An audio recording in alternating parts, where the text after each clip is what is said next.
Operation सिंदूर का सच दुनिया के सामने और पाकिस्तान की पोल खोलने के लिए विदेश दौरा करने वाले सर्वदलीय प्रतिनिधि मंडल में टीएमसी की तरफ से कौन शामिल होगा, आखिरकार इस पर मोहर लगती हुई दिखाई दे रही है।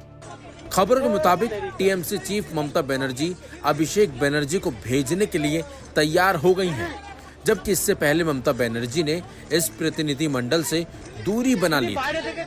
खबर ये थी कि उन्होंने यूसुफ पठान को भी जाने से रोक दिया था।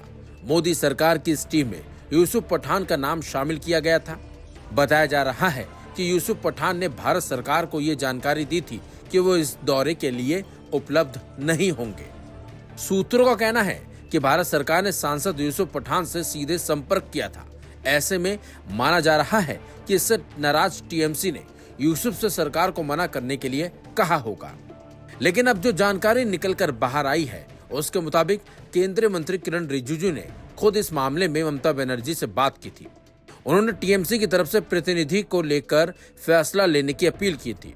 ममता बनर्जी ने सोमवार को कहा कि तृणमूल कांग्रेस पाकिस्तान प्रायोजित आतंकवाद से निपटने के लिए भारत के रुख को सामने रखने के लिए गठित केंद्र के बहुदलीय राजनयिक मिशन का बहिष्कार नहीं कर रही है और केंद्र से औपचारिक अनुरोध प्राप्त होने पर अपने प्रतिनिधि भेजेगी।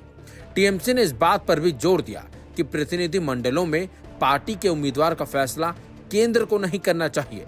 साथ ही उन्होंने कहा था, अगर अनुरोध हमारे पास आता है तो निश्चित रूप से हम इस पर विचार कर सकते हैं। हम हमेशा केंद्र सरकार की नीति का समर्थन करते हैं। अगर कुछ खास होगा तो हम इस पर विचार करेंगे, लेकिन अभी नहीं। फिलहाल हम केंद्र सरकार के विचारों और उनके द्वारा उठाए गए कदमों का समर्थन कर रहे हैं। केंद्र सरकार को किसी पार्टी के प्रतिनिधियों को चुनने का कोई अधिकार नहीं है।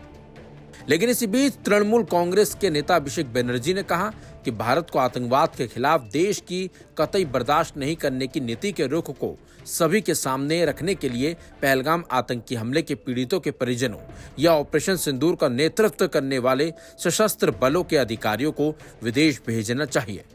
तृणमूल के राष्ट्रीय महासचिव ने कहा कि उनकी पार्टी राष्ट्रीय हित, सीमा पार आतंकवाद का मुकाबला करने और संप्रभुता की रक्षा के मामलों में सरकार के साथ खड़ी है।